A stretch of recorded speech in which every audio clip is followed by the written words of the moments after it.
গুণগান করে আশিক নিমগ্ন হয়ে, চারিদিক শোনা যায় সাল্লে আলার গুঞ্জন। হয়েছে আজ প্রিয় নবীর আগমন। আলহামদুলিল্লাহি রাব্বিল আলামিন ওয়াসসালাতু ওয়াসসালামু আলা সাইয়্যিদিল মুরসালিন, আম্মা বা'দ, ফাআউযু বিল্লাহি মিনাশ শাইতানির রাজীম, বিসমিল্লাহির রহমানির রহিম। আসসালাতু ওয়াসসালামু আলাইকা ইয়া রাসূলুল্লাহ ওয়া আলা আলিকা ওয়া আসহাবিকা ইয়া হাবিবাল্লাহ। আসসালাতু ওয়াসসালামু আলাইকা ইয়া নবিয়্যাল্লাহ ওয়া আলা আলিকা ওয়া আসহাবিকা ইয়া নূরাল্লাহ। মাদানী চ্যানেলের দর্শকবৃন্দ, দরুদ শরীফ পাঠ করার অগণিত ফজিলত এবং বরকত রয়েছে। আমার প্রিয় নবী সাল্লাল্লাহু আলাইহি ওয়াসাল্লাম ইরশাদ করেছেন, যে ব্যক্তি আমার উপর সকালে 10 বার আর সন্ধ্যায় 10 বার দরুদ শরীফ পাঠ করে, কিয়ামতের দিন আমি তার জন্য শাফাআত করব। সাল্লু আলাল হাবিব সাল্লাল্লাহু তাআলা আলা মুহাম্মদ সাল্লাল্লাহু আলাইহি ওয়াসাল্লাম। মাদানী চ্যানেলের দর্শকবৃন্দ, উপস্থিত হয়েছি প্রশংসা যার সবার মুখে অনুষ্ঠানে, আর এই অনুষ্ঠানে আপনাদেরকে জানাই স্বাগত। মাদানী চ্যানেলের দর্শকবৃন্দ, আজ আমরা যে বিষয়টা নিয়েছি সেটা হচ্ছে দুরুদে তাজ। দুরুদে তাজ এটা তো দুরূদ শরীফও বটে, এবং সাথে সাথে এর যখন অর্থের দিকে আমরা একটু লক্ষ্য করি তখন বুঝে আসে যে এই দুরুদে পাকের মধ্যে রাসূল করিম সাল্লাল্লাহু আলাইহি সাল্লামের গুণকীর্তন করা হয়েছে, রাসূল করিম সাল্লাল্লাহু আলাইহি সাল্লামের প্রশংসা করা হয়েছে। তো মাদানী চ্যানেলের দর্শকবৃন্দ, আজ আমরা এই দুরুদে তাজের একটু অর্থ, কিছুটা সামান্য একটু ব্যাখ্যাও শুনবো। দুরুদে তাজ এক হিসেবে দুরূদ শরীফ, আর এক হিসেবে যদি আমরা দেখি এর অর্থের দিকে যদি যাই, রাসূল করিম সাল্লাল্লাহু আলাইহি ওয়াসাল্লামের গুণকীর্তন করা হয়েছে। তো এই দুরুদে তাজ লিখেছেন কে? লিখেছেন শেখ আবু বকর বিন সালিম রাদিয়াল্লাহু তাআলা আনহুমা। শেখ আবু বকর রহমতুল্লাহি তাআলা আলাইহি অনেক বড় আলেম ছিলেন, অনেক বড় পণ্ডিত ব্যক্তি ছিলেন। তিনি উলুমে আকলিয়া, উলুমে নাকলিয়া সম্পর্কে অনেক পারদর্শী ছিলেন। কিন্তু প্রথম পর্যায়ে তার বাবা সালিম রাদিয়াল্লাহু তাআলা একটু টেনশন ফিল করতেন। একবার শেখ আবু বকর রাদিয়াল্লাহু তাআলাকে নিয়ে গেলেন উস্তাদের কাছে, যে আমার বাচ্চাকে একটু দেখুন, তার একটু মেধা একটু দুর্বল। তো তার উস্তাদ বললেন যে আপনার চিন্তা করতে হবে না, এই নিজে এক সময় তার মেধা প্রখর হয়ে যাবে। তো উস্তাদের কাছে যখন পড়তে লাগলেন শেখ আবু বকর, তখন মাত্র 4 মাসে পুরো কোরআন হিফজ করে নিলেন। তিনি তার জীবনে অনেক দুরুদ শরীফ লিখেছেন, অনেক নাত লিখেছেন, অনেক কাসিদা লিখেছেন। তো তার এই নাতের মধ্যে, এই কাসিদার মধ্যে এই দুরুদে তাজ কিন্তু অনেক প্রসিদ্ধ। বিশেষ করে আমাদের ভারত উপমহাদেশের মধ্যে এই দুরুদে তাজ কিন্তু অনেক পড়া হয় এবং মানুষের কাছে অনেক প্রসিদ্ধ। অনেকে আমল করে থাকেন, অনেকে প্রত্যেক দিন এই দুরুদ পড়ে থাকেন। আর দুরুদের মধ্যে এই শব্দগুলো এত সুন্দর সুন্দর চয়ন করেছেন রাসূল করিম সাল্লাল্লাহু আলাইহি সাল্লামের, আপনারা যদি শুনেন হতবাক হয়ে যাবেন। শুনতেও ভালো লাগবে, যদি অর্থ বুঝে না আসে কিন্তু শুনতে অনেক ভালো লাগবে। কিন্তু ইনশাআল্লাহ আমরা এই প্রোগ্রামে এই দুরুদে তাজ সুর দিয়েও শুনবো, আর সাথে সাথে একটু করে অর্থ আমরা শুনবো। আমাদের সাথে স্টুডিওতে আজ রাশিদ মাদানী ভাই উপস্থিত আছেন। তো তার সুমধুর কণ্ঠে আমরা দুরুদে তাজ শুনবো। আর দেরি না করি, আমরা চলুন মাদানী চ্যানেলের দর্শকবৃন্দ, আমরা তার সুমধুর কণ্ঠে এই দুরুদে তাজ শ্রবণ করি। তারপরেই আমরা কিন্তু পর্যায়ক্রমে এর অর্থ এবং ব্যাখ্যা আমরা শুনবো। সাল্লু আলাল হাবিব সাল্লাল্লাহু তাআলা আলা মুহাম্মদ সাল্লাল্লাহু আলাইহি ওয়াসাল্লাম। আল্লাহুম্মা সাল্লি আলা সাইয়্যিদিনা ওয়া মাওলানা মুহাম্মদ সাহিবিত তাজ ওয়াল মি'রাজ ওয়াল বুরাক ওয়াল আলাম دافع البلاء والوباء والقحط والمرض والألم اسمه مكتوب مرفوع مشفوع منقوش في اللوح والقلم سيد العرب والعجم جسمه مقدس معتر مطهر منور في البيت والحرم شمس الضحى بدر الدجى صدر العلا نور الهدى كهف الورى مصباح الظلم جميل الشيم شفيع الأمم صاحب الجود والكرم والله عاصمه وجبريل خادمه والبراق مركبه والمعراج سفره وسدرة المنتهى مقامه وقاب قوسين مطلوبه والمطلوب مقصوده والمقصود موجوده سيد المرسلين خاتم النبيين شفيع المذنبين أنيس الغريبين رحمة للعالمين راحة الآشقين مراد المشتقين شمس العارفين سراج السالكين مصباح المقربين محب الفقراء والغرباء والمساكين سيد الثقلين نبي الحرمين إمام القبلتين وسيلتنا في الدارين صاحب القاب قوسين محبوب رب المشرقين ورب المغربين جد الحسن والحسين مولانا ومولى الثقلين أبي القاسم محمد بن عبد الله نور من نور الله يا أيها المشتاقون بنور جماله صلوا عليه وسلموا تسليما সুবহানাল্লাহ সুবহানাল্লাহ। মদিনা চ্যানেল দর্শকবৃন্দ, আপনারা শুনেছেন কতই না সুন্দর লেগেছে। আসুন আমরা এর সংক্ষিপ্ত আকারে একটু ব্যাখ্যা শুনি। মদিনা চ্যানেল দর্শকবৃন্দ, এই দুরুদে তাজের মধ্যে কোথাও রাসূল করিম সাল্লাল্লাহু তাআলা সাল্লামের নাম উল্লেখ করা হয়েছে, কোথাও রাসূল করিম সাল্লাল্লাহু আলাইহি সাল্লামের উপাধি বর্ণনা করা হয়েছে, কোথাও রাসূল করিম সাল্লাল্লাহু আলাইহি সাল্লামের কাজ কি, রাসূল করিম সাল্লাল্লাহু আলাইহি সাল্লাম যে সাহায্যকারী এ সম্পর্কে বর্ণনা করা হয়েছে, কোথাও রাসূল করিম সাল্লাল্লাহু আলাইহি সাল্লামের শরীর মোবারক সম্পর্কে আলোচনা করা হয়েছে, কোথাও রাসূল করিম সাল্লাল্লাহু আলাইহি ওয়াসাল্লামের শাফাতের বিষয় উল্লেখ করা হয়েছে, কোথাও রাসূল করিম সাল্লাল্লাহু আলাইহি সাল্লামের বাহন সম্পর্কে আলোচনা করা হয়েছে, কোথাও রাসূল করিম সাল্লাল্লাহু আলাইহি সাল্লামের সফর সম্পর্কে আলোচনা করা হয়েছে, কোথাও রাসূল করিম সাল্লাল্লাহু আলাইহি সাল্লামের সম্মান মর্যাদা সম্পর্কে আলোচনা করা হয়েছে, কোথাও রাসূল করিম সাল্লাল্লাহু আলাইহি সাল্লামের আল্লাহ তাআলার যে দিদার করেছেন সেই সম্পর্কে আলোচনা করা হয়েছে, কোথাও ইমামে হাসান হুসেন রাদিয়াল্লাহু তাআলার জিকির করা হয়েছে। তো মদিনা চ্যানেল দর্শকবৃন্দ, আমরা দেরি না করে সংক্ষিপ্ত আকারে আলোচনা করি। প্রথমে বলা হচ্ছে যে আল্লাহুম্মা সাল্লি আলা সাইয়্যিদিনা ওয়া মাওলানা মুহাম্মদ, হে আল্লাহ তুমি দুরূদ প্রেরণ করো সাইয়্যিদিনা অর্থাৎ আমাদের সর্দারের উপরে। আল্লাহুম্মা সাল্লি আলা সাইয়্যিদিনা, হে আল্লাহ তুমি দুরূদ প্রেরণ করো আমাদের সর্দারের উপরে, আমাদের সর্দারকে রাসূল করিম সাল্লাল্লাহু আলাইহি ওয়াসাল্লাম, ওয়া মাওলানা এবং আমাদের সাহায্যকারী, রাসূল করিম সাল্লাল্লাহু আলাইহি ওয়াসাল্লাম আমাদের সাহায্যকারী। আচ্ছা, মাওলা শব্দটা শুধু যখন আল্লাহ তাআলার জন্য ব্যবহার হবে তখন পালনকর্তা হিসেবে আমরা অর্থ নিয়ে নিব, কিন্তু এই মাওলা শব্দটা যখন মখলুকাতের জন্য বা রাসূল করিম সাল্লাল্লাহু আলাইহি ওয়াসাল্লামের জন্য ব্যবহার হচ্ছে তখন অর্থটা নিব সাহায্যকারী। তো অর্থ হলো যে মৌলানা আমাদের সাহায্যকারী মুহাম্মদ সাল্লাল্লাহু আলাইহি সাল্লামের প্রতি হে আল্লাহ তুমি দুরূদ প্রেরণ করো। সুবহানাল্লাহ সুবহানাল্লাহ, কতই না চমৎকার কথা। তারপর রাসূল করিম সাল্লাল্লাহু আলাইহি সাল্লামের উপাধি বর্ণনা করা হচ্ছে রাশিদ ভাই, সাহিবুত তাজ। সাহিবুত তাজ কেন? সাহিবুত তাজ অর্থ হচ্ছে তিনি মুকুটধারী। কেন? উভয় জাহানের মুকুট আমার রাসূল করিম সাল্লাল্লাহু আলাইহি ওয়াসাল্লামের কিন্তু শিরে রয়েছে। কারণ আমার রাসূল সাল্লাল্লাহু আলাইহি ওয়াসাল্লাম এই দুনিয়ারও বাদশাহ এবং জান্নাতেরও বাদশাহ, তিনি হচ্ছেন দো জাহানের মুকুটধারী। আমার আলা হযরত বলেছেন লাম ইয়াতি নাযীরুকা ফি নাজারিন মিসলে তু নশুদ पैदा জানা জগ রাজ কো তাজ তোরে সরসো হ্যায় তুজকো শাহেদ দোসরা জানা।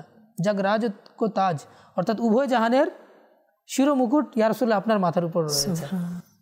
আচ্ছা, সাহিবুত তাজি ওয়াল মেরাজি, আপনি হচ্ছেন মেরাজে গমনকারী, আপনি মুকুটধারী, আপনি মেরাজে গমনকারী, ওয়াল বুরাকি এবং আপনি বুরাকের উপর আরোহণকারী, ওয়াল আলামি এবং কিয়ামতের ময়দানে আপনি পতাকা উড্ডীনকারী।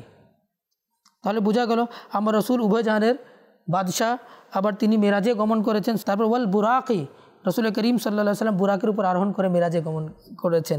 ওয়াল আলামি এবং কিয়ামতের দিন লিওয়াউল হামদের পতাকা আমার রাসূল করিম সাল্লাল্লাহু আলাইহি সাল্লামের হাতে থাকবে। তো কতই না চমৎকার এই উপাধিগুলো শেখ আবু বকর সাহেব নিয়ে এসেছেন এখানে। আল্লাহ তাআলা তাকে বরকত দান করুক। আচ্ছা, বুরাক এটা একটা আরোহণ ছিল। বুরাক শব্দের অর্থ হচ্ছে বিদ্যুৎ গতি বা বিদ্যুৎ। বার্ক থেকে এই শব্দটা সৃষ্টি হয়েছে। বার্ক অর্থ হচ্ছে বিদ্যুৎ, বুরাক মানে এটা মুবালগার একটা এটা সিগা। তো আজও পর্যন্ত সায়েন্স কিন্তু আবিষ্কার করতে পারে নাই এত স্পিড, মানে গ্যালাক্সি যে একটা পুরো পার করতে পারবে সেরকমও এরকম হয়নি এখনও। স্পেসে যায় কিন্তু পুরো সীমা রয়েছে, সে সীমার বাইরেও এখনও এরকম আবিষ্কৃত হয় নাই, কারণ ফুয়েলটা শেষ হয়ে যাবে, ফুয়েল ফুরিয়ে যাবে। কিন্তু আমার রাসূল করিম প্রথম আকাশ পর্যন্ত কিন্তু যাওয়ার এখনও বিমান সৃষ্টি হয়নি। কিন্তু আল্লাহ তাআলা দেখুন মদিনা চ্যানেলের দর্শকবৃন্দ, আমার রাসূল করিম সাল্লাল্লাহু আলাইহি সাল্লামকে মেরাজে নিয়ে গেছেন। প্রথম আকাশ, দ্বিতীয় আকাশ, তৃতীয় আকাশ, চতুর্থ আকাশ, পঞ্চম, ষষ্ঠ, সপ্তম, সিদরাতুল মুনতাহা, আরশে আজম, তারপর লা মাকানে হাবিবকে নিয়ে গিয়ে নিজের দিদার দ্বারা ধন্য করেছেন। তারপর শেখ আবু বকর সাহেব বলছেন দাফিউল বালাই, আমার রাসূল করিম সাল্লাল্লাহু আলাইহি সাল্লাম হচ্ছেন যে বিপদ দূরকারী, ওয়াল ওয়াবাই মহামারী দূরকারী, ওয়াল কাহাতি দুর্ভিক্ষ দূরকারী, ওয়াল মারাদি রোগ দূরকারী, ওয়াল আলামি দুঃখ দূরকারী। সুবহানাল্লাহ। আচ্ছা, দাফিউল বালাই, রাশেদ ভাই আমি অবাক হয়ে গেলাম যে একবার কারো মুখে শুনছিলাম যে দাফিউল বালাই নাকি রাসূল করিম সাল্লাল্লাহু আলাইহি সাল্লামকে যদি আমরা বলি তাহলে এটা বলাটা নাকি শিরক হয়ে যাবে বা এই ধরনের কথা শুনেছি। তো দাফিউল বালা আমার রাসূল বিপদ দূরকারী নয় তো কে? আলা হযরত রাহমাতুল্লাহি তাআলা আলাইহিকে যখন জিজ্ঞাসা করা হলো ইয়া সৈয়দি আমাদের নবী দাফিউল বালা কিনা, তখন আলা হযরত রাহমাতুল্লাহি তাআলা আলাইহি একটা বই লিখলেন। বইয়ের নাম হচ্ছে আল আমনুল উলা লিনাঈতিল মুস্তাফা বিদাফিল বালা। এটার মধ্যে প্রায় 50 থেকে 60টি আয়াতে কারিমা নিয়ে এসেছেন আর 300টি হাদিস, তার মানে প্রায় 350 দলিল দ্বারা প্রমাণ করেছেন যে আমাদের নবী সাল্লাল্লাহু আলাইহি সাল্লাম বিপদ দূরকারী। আরে বিপদ দূরকারী জানেন যে কোরআনে কারীমের মধ্যে একটা আয়াতে কারিমা এসেছে যে ওয়ামা কানাল্লাহু লিয়ুযাযিবাহুম ওয়া আনতা ফীহিম, সুবহানাল্লাহ, যে এবং আল্লাহ তাআলার শান এটা নয় যে হাবিব আপনি তাদের মাঝে উপস্থিত থাকবেন আর কাফিরদের উপর আল্লাহ তাআলা আযাব দিবেন। তো নবী করিম সাল্লাল্লাহু আলাইহি সাল্লামের উপস্থিতির কারণেও যারা ঈমান নিয়ে আসছে না তাদের উপরেও কিন্তু আল্লাহ তাআলার আযাব আসছে না। আযাব মানে ইস্তিমাই আযাব, মানে কোনো একটা এলাকায় হতে পারে কিন্তু পুরোপুরি সামগ্রিকভাবে পুরো বিশ্বে যারা ঈমান আনেনি তাদের উপর যে আযাব চলে আসবে এরকম হবে না। কী জন্য হচ্ছে না? আমার রাসূল করিম সাল্লাল্লাহু আলাইহি সাল্লামের জন্য। তো আমার রাসূল করিম সাল্লাল্লাহু আলাইহি সাল্লামের জন্য বিপদ দূর হচ্ছে কিনা? সুবহানাল্লাহ। তারপর ওয়াবা মহামারী দূর হয়ে যায়, ওয়াল কাহাত দুর্ভিক্ষ দূর হয়ে যায়, মারাজ রোগ দূর হয়ে যায়। আমার রাসূল করিম সাল্লাল্লাহু আলাইহি সাল্লাম কতজনকে শিফা দান করেছেন। তারপর রাসূল করিম সাল্লাল্লাহু আলাইহি সাল্লামের যে চুল মোবারক আছে না, তো চুল মোবারক একজন সাহাবিয়ার কাছে ছিল, রাদিয়াল্লাহু তাআলা আনহুর কাছে ছিল। তো কেউ অসুস্থ হলো, তো পানিতে ওটা একটু মিক্স করে পানিটা দিলেন, সাথে সাথে যাকে দেওয়া হয়েছে তার রোগ ভালো হয়ে গেছে। ইসমুহু মাকতুবুন। তারপর বলা হচ্ছে যে রাসূল করিম সাল্লাল্লাহু আলাইহি সাল্লামের নাম কি? ইসমুহু, তার নাম, মাকতুবুন, মাকতুবুন অর্থাৎ লিখিত আছে, মারফুউন ঊর্ধ্ব মর্যাদা সম্পন্ন রাসূল করিম সাল্লাল্লাহু আলাইহি সাল্লামের নাম। তারপর কি? মাশফুউন, মাশফুউন মানে মনোনীত। রাসূল করিম সাল্লাল্লাহু আলাইহি সাল্লামের নাম মনোনীত। কেন? মুস্তাফা শব্দের অর্থ হচ্ছে কি? মনোনীত। মনকুশুন, মনকুশুন খোদাইকৃত। ফিল লাউহি ওয়াল কালাম, লাউহ এবং কালামের মধ্যে রাসূল করিম সাল্লাল্লাহু আলাইহি সাল্লামের নাম লেখা আছে। হযরত আদম আলাইহিস সালাম আল্লাহ তাআলার কাছে দোয়া করছিলেন। তো যখন তিনি দেখলেন যে আল্লাহ তাআলার নামের সাথে মুহাম্মদ সাল্লাল্লাহু আলাইহি ওয়াসাল্লামের নাম লেখা আছে, লা ইলাহা ইল্লাল্লাহ মুহাম্মাদুর রাসূলুল্লাহ, আরশে আজিমের মধ্যে, সাথে সাথে আল্লাহ তাআলা হযরত আদম আলাইহিস সালামের দোয়া কবুল করলেন। আল্লাহু আকবার। তারপর সৈয়দুল আরবি ওয়াল আজম, সৈয়দুল আরবি ওয়াল আজম, আমার রাসূল করিম সাল্লাল্লাহু তাআলা আলাইহি ওয়াসাল্লাম কি আরব এবং অনারবদের সরদার, তিনি প্রধান। আলা হযরত রাহমাতুল্লাহি তাআলা আলাইহিকে এই বিষয়ে যখন জিজ্ঞাসা করা হলো যে আমাদের রাসূল করিম সাল্লাল্লাহু আলাইহি সাল্লাম সর্বশ্রেষ্ঠ কিনা, তখন আলা হযরত একটি বই লিখলেন, তাজাল্লিউল ইয়াকিন বিআন্না নবিয়্যানা সৈয়দুল মুরসালিন। তো আমাদের নবী সাল্লাল্লাহু আলাইহি সাল্লাম সমস্ত নবীদের সরদার। এমনকি মেরাজের রাত্রিতে বাইতুল মুকাদ্দাসের মধ্যে সমস্ত আম্বিয়া আলাইহিমুস সালাতু ওয়াস সালাম সেখানে উপস্থিত ছিলেন। আর রসুল করিম সাল্লাল্লাহু আলাইহি সাল্লাম সব নবীদের ইমামতি করিয়েছেন।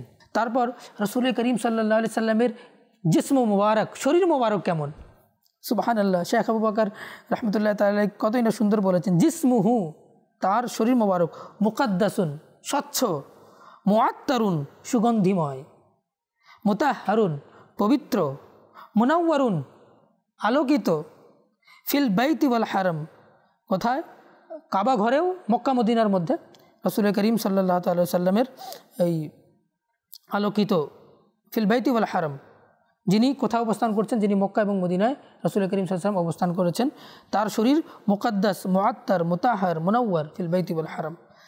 শামসিদ দুহা, যিনি কি মধ্যাহ্নের সূর্য, আমার রাসূল করিম কি মধ্যাহ্নের সূর্য। বদরুদ্দুজা, তিনি পূর্ণিমার চাঁদ, আল্লাহু আকবার। তারপর বলা হচ্ছে সাদরিল উলা, তিনি বুজুর্গদের প্রধান। কত বুজুর্গ, ইমাম আজম আবু হানিফারও প্রধান, ইমাম শাফিঈরও প্রধান, ইমাম মালিক, হাম্বল, আবু বকর রাদিয়াল্লাহু তাআলা, উমর রাদিয়াল্লাহু তাআলা, উসমান রাদিয়াল্লাহু তাআলা, হযরত আলী রাদিয়াল্লাহু তাআলা, আশারে মুবাশশারা, ইমাম হাসান হুসাইন, যত বুজুর্গানের দিন আসছে 1400 বছর পর্যন্ত, সব বুজুর্গ হচ্ছেন আমার। বাদ আজ খোদা বুজুর্গ তুই কিসা মুখতাসর, সাদরিল উলা নূরিল হুদা, তিনি হচ্ছেন হেদায়েতের জন্য নূর। আচ্ছা, দেখা যায় নূর মানতে কিন্তু নারাজ অনেকে। আমাদের বুজুর্গানের দিনে যদি কিতাব পড়তে থাকি না, রাসূল করিম সাল্লাল্লাহু আলাইহি সাল্লামকে সবাই নূর বলেছেন। কাহফিল ওয়ারা, তিনি হচ্ছেন আশ্রয়স্থল, পুরো মখলুকাতের জন্য আশ্রয়স্থল।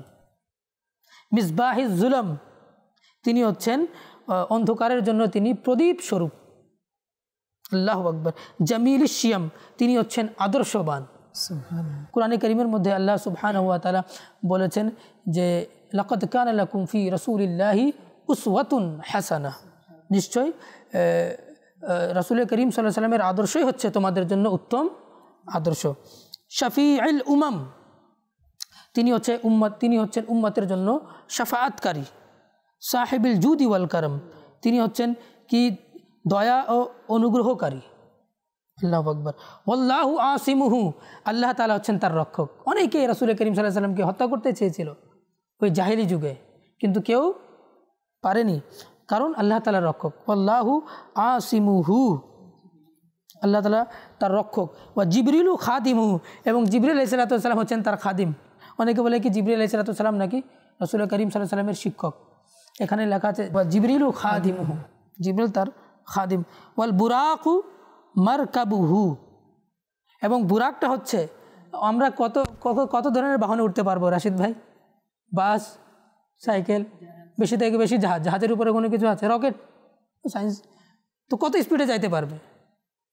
কিন্তু আল্লাহ তাআলা আমার নবীকে এমন বাহন দিয়েছেন, পরবর্তী পর্যায়ে হয়তো বলতে পারতো যে আপনাদের নবী কি কোনো বাহনে উঠেছেন? আল্লাহ তাআলা এমন বাহনে আরোহণ করিয়েছেন যে বাহন কিয়ামত পর্যন্ত কেউ আবিষ্কার করতে পারবে না। ওয়াল বুরাকু মারকাবুহু, এবং বুরাকটা হচ্ছে তার বাহন। ওয়াল মিরাজু সফরুহু, এবং মেরাজটা হচ্ছে রাসূল করিম সাল্লাল্লাহু আলাইহি সাল্লামের সফরও এমন সফর কেউ সফর করতে পারবে না দুনিয়াতে, কোনো মখলুক দ্বারা সম্ভব নয়। ওয়া সিদরাতুল মুনতাহা, এবং মাকামহু, এবং তার স্থান হচ্ছে কোথায়? সিদরাতুল মুনতাহা পর্যন্ত। সিদরাতুল মুনতাহা, রাসূল করিম সিদরাতুল মুনতাহা পর্যন্ত গিয়েছেন। ওয়া কাবা কাউসাইনি মতলুবুহু, এবং তার মতলুব কি, অর্থাৎ কাবা কাউসাইনে রাসূল করিম সাল্লাল্লাহু আলাইহি সাল্লামকে ডাকা হয়েছে। তো আল্লাহ তাআলার অনেক নিকটে গিয়েছেন আমার রাসূল করিম সাল্লাল্লাহু আলাইহি সাল্লাম। তো নিকটে ডাকা হয়েছে কাকে? আমার রাসূল করিম সাল্লাল্লাহু আলাইহি ওয়াসাল্লামকে। ওয়াল মাতলুবু মাকসুদুহু, এবং তিনি হচ্ছেন কি মতলুব, তিনি হচ্ছেন কাম্য। ওয়া মাকসুদুহু, তিনি হচ্ছেন লক্ষ্যস্থল। ওয়াল মাকসুদু ওয়া মওজুদু, এবং তিনি হচ্ছেন লক্ষ্যস্থল, এবং তিনি আল্লাহ তাআলার দরবারে উপস্থিত হয়েছেন। সাইয়্যিদুল মুরসালিন, তিনি হচ্ছেন সমস্ত রাসূলদের সরদার। খাতামান নবিয়্যিন, তিনি হচ্ছেন নবীদের মধ্যে সর্বশেষ। শফিউল মুজনিবিন, এবং গুনাহগারদের শাফাআতকারী। হে আল্লাহ, কিয়ামতের দিন রাসূল করিম সাল্লাল্লাহু আলাইহি সাল্লামের শাফাআত দ্বারা আমাদেরকে ধন্য করিও। আনিসুল গরিবিন, এবং তিনি হচ্ছেন দরিদ্রদের জন্য আশ্রয়স্থল, দরিদ্রদের জন্য তিনি সাহায্যকারী। রাহমাতাল লিল আলামিন, তিনি হচ্ছেন রাহমাতাল লিল আলামিন। ওয়া মা আরসালনাকা ইল্লা রাহমাতাল লিল আলামিন। রাহাতিল আশিকিন, আশিকদের জন্য রাসূল করিম সাল্লাল্লাহু আলাইহি সাল্লাম কি প্রশান্তির মাধ্যম। মুরাদিল মুশতাকিন, এবং যারা আগ্রহী তাদের জন্য তিনি কি লক্ষ্যস্থল। শামসুল আরিফিন, এবং তিনি আরিফদের জন্য, বড় বড় আল্লাহর বলি যারা আরিফ বিল্লাহ তাদের জন্য তিনি সূর্য। সিরাজুস সালিকিন, সালিকও বলা হয় বলিদের একটা গ্রহ, বড় বড় সালিক আল্লাহর বলিদের তিনি কি, বড় বড় আল্লাহর ওলিদের জন্য তিনি সিরাজ অর্থাৎ প্রদীপ স্বরূপ। মিসবাহিল মুকাররাবিন, এবং আল্লাহ তাআলা যারা নৈকট্য চায়, নৈকট্যের পথে যারা পাড়ি দিতে চায় তাদের জন্য রাসূল করিম সাল্লাল্লাহু আলাইহি ওয়াসাল্লাম হচ্ছেন কি মিসবাহ, চারাগ, প্রদীপ। মুহিব্বিল ফুকারা, এবং তিনি দরিদ্রদেরকে ভালোবাসেন। আল্লাহু আকবার। ফকির মিসকিনদেরকে ভালোবাসেন। ফোকারা, গরাবা, মাসাকিন, ফকির, গরিব, মিসকিন সবাইকে রাসূল করিম সাল্লাল্লাহু আলাইহি ওয়াসাল্লাম কী করেন, ভালোবাসেন। সৈয়দুস সাকালাইন, এবং জিন এবং মানব জাতির জন্য তিনি সরদার। ও নবিয়্যিল হারামাইন, মক্কা মদিনার অবস্থানকারী তিনি নবী। ইমামুল কিবলাতাইন, তিনি হচ্ছেন কি দুই কিবলার ইমাম। আগে কিন্তু নামাজ আদায় করা হতো কোথায়, বাইতুল মুকাদ্দাসের দিকে, পরবর্তীতে কি কাবা শরীফের দিকে নামাজ আদায় করা হচ্ছে। ফালানুওয়াল্লিয়ান্নাকা কিবলাতান তারদাহা, হে হাবিব অতি শীঘ্রই আপনি যেদিকে চাচ্ছেন, যেদিকে আপনি চাচ্ছেন সেই দিকে তো আপনার রব কিবলা সেদিকে করে দেবে। আচ্ছা, এখানে বলা আছে, রাশিদ ভাই একটু নুকতা বলবো, ফালানুওয়াল্লিয়ান্নাকা কিবলাতান তারদাহা, তারদাহা এটা কিন্তু হাজিরের সিগা, এটা বলা আছে না যে আর দাহা, জি আমি যেদিকে সন্তুষ্ট সেদিকে তোমার কিবলা বানিয়ে দিব না, মেহবুব তুমি যেদিকে সন্তুষ্ট, যেদিকে তুমি চাও সেদিকে আমি কিবলা বানিয়ে দিব। আমার রসুল যদি সিমলার দিকে চাইতেন, শিমালের দিকে, দক্ষিণ দিকে, দক্ষিণ কিবলা হয়ে যেত। আমার নবী যদি উত্তর দিকে চাইতেন তাহলে উত্তর কিবলা হয়ে যেত। আমার নবী যদি পূর্ব দিকে চাইতেন পূর্ব দিকে কিবলা হয়ে যেত। তো কাবা কাবা হয়েছে আমার নবীর কারণে, তো আমার নবী হচ্ছেন কাবারও কি কাবা, কাবা। ফালানুওয়াল্লিয়ান্নাকা কিবলাতান তারদাহা, তো দুই কিবলার অধিকারী হচ্ছেন আমার নবী সাল্লাল্লাহু আলাইহি ওয়াসাল্লাম। ওয়াসিলাতিনা ফিদ দারাইন, এবং ইহকাল এবং পরকালের জন্য তিনি হচ্ছেন আমাদের জন্য ওসিলা। সাহিবি কাবা কাউসাইন, এবং আপনিই হচ্ছেন কি কাবা কাউসাইনের অধিকারী, আপনার আল্লাহ তাআলার নৈকট্যে আপনি গিয়েছেন। মাহবুবি রাব্বিল মাশরিকাইনি ওয়াল মাগরিবাইন, এবং তিনি হচ্ছেন দুই পূর্ব এবং দুই পশ্চিমের পালনকর্তার হাবিব। আমার রাসূল করিম সাল্লাল্লাহু আলাইহি ওয়াসাল্লাম হচ্ছেন দুই পূর্ব এবং দুই পশ্চিমের সৃষ্টিকর্তারও তিনি মাহবুব। জাদ্দিল হাসানি ওয়াল হুসাইন, এবং আমার রাসূল করিম সাল্লাল্লাহু আলাইহি ওয়াসাল্লাম হচ্ছেন ইমাম হাসান এবং হুসাইনের নানা যান। সুবহানাল্লাহ। মাওলানা ওয়া মাওলা সাকালাইন, আমাদের এবং জিন এবং মানব জাতির জন্য রাসূল করিম সাল্লাল্লাহু আলাইহি ওয়াসাল্লাম হচ্ছেন সাহায্যকারী। সুবহানাল্লাহ। আবিল কাসিম, এবং তিনি হচ্ছেন কি কাসিম রাদিয়াল্লাহু তাআলার বাবা। আবুল কাসিম মুহাম্মদ ইবনি আবদুল্লাহ, এবং তিনি হচ্ছেন আবুল কাসিম মুহাম্মদ আবদুল্লাহর পুত্র, অর্থাৎ আবদুল্লাহর পুত্র মুহাম্মদ, যার উপাধি হচ্ছে আবুল কাসিম। নূরিম মিন নূরিল্লাহ, রাসূল করিম সাল্লাল্লাহু আলাইহি ওয়াসাল্লাম সৃজিত হয়েছেন আল্লাহ তাআলার নূর দ্বারা। কারণ হাদিসে জাবির মধ্যে আমরা পড়েছি, ইন্নাল্লাহা খালাকা কাবলাল আশিয়াই মিন নূরি নবিয়িকা ইয়া জাবির। রাসূল করিম সাল্লাল্লাহু আলাইহি ওয়াসাল্লাম বলেছেন, হে জাবির, সর্বপ্রথম আল্লাহ তাআলা তোমার নবীর নূরকে নিজের নূর দ্বারা সৃষ্টি করেছেন। ইয়া আইয়ুহাল মুশতাকুনা বিনূরি জামালিহি, হে আগ্রহীরা, যদি তোমরা রাসূল করিম সাল্লাল্লাহু আলাইহি ওয়াসাল্লামের দিদার পেতে চাও, তোমরা যদি রাসূল করিম সাল্লাল্লাহু আলাইহি ওয়াসাল্লামের স্বপ্নে দিদার পেতে চাও বা রাসূল করিম সাল্লাল্লাহু আলাইহি ওয়াসাল্লামকে জাগ্রত অবস্থায় দেখতে চাও, তাহলে তোমরা কি করো, সাল্লু আলাইহি ওয়া আলিহি, তার প্রতি এবং তার আলের প্রতি এবং তার আসহাবের প্রতি, সাল্লু আলাইহি ওয়া আলিহি ওয়া সাহাবি ওয়া সাল্লিমু তাসলিমা, তার প্রতি তার আলের প্রতি তোমরা অধিক হারে দুরুদ এবং সালাম প্রেরণ করতে থাকো। আল্লাহ তাআলা যেন আমাদেরকে আমাদের প্রিয় নবী সাল্লাল্লাহু তাআলা সাল্লামের প্রতি অধিক হারে দুরূদ শরীফ পড়ার তৌফিক দান করুক। এই যে দুরুদ যে তাজ আমরা পড়েছি শুনেছি, আমরা যেন প্রত্যেক দিন আমরা যেন এটা পড়তে পারি, আমরা যেন মুখস্থ যেন হয়ে যায়, চলতে ফিরতে যেন আমরা দুরূদ শরীফ পাঠ করতে পারি। আর যে অধিক হারে পৃথিবীতে নবীর প্রতি দুরূদ শরীফ পাঠ করতে থাকবে, সে ততই বেশি কিয়ামতের দিন প্রিয় নবীর সন্নিকটে হবে। তো আমরা যারা চাই যে কিয়ামতের দিন রাসূল করিম সাল্লাল্লাহু আলাইহি ওয়াসাল্লামের সান্নিধ্য নসিব হয়ে যায়, তাহলে আমরা আমাদের সময়কে দুরূদ শরীফ পাঠে ব্যয় করি। মাদানী চ্যানেল দর্শকবৃন্দ, আজ এই পর্যন্ত। আগামী অনুষ্ঠানে আবারও একটা কালাম নিয়ে, একটা নাত নিয়ে উপস্থিত হব। ততক্ষণ পর্যন্ত ভালো থাকুন, সুস্থ থাকুন, মাদানী চ্যানেল দেখতে থাকুন। সাল্লু আলাল হাবিব সাল্লাল্লাহু তাআলা আলা মুহাম্মদ সাল্লাল্লাহু আলাইহি ওয়াসাল্লাম। গুণগান করে আশিক নিমগ্ন হয়ে, চারিদিক শোনা যায় সাল্লি আলার গুঞ্জন হয়েছে আজ প্রিয় নবীর আগমন।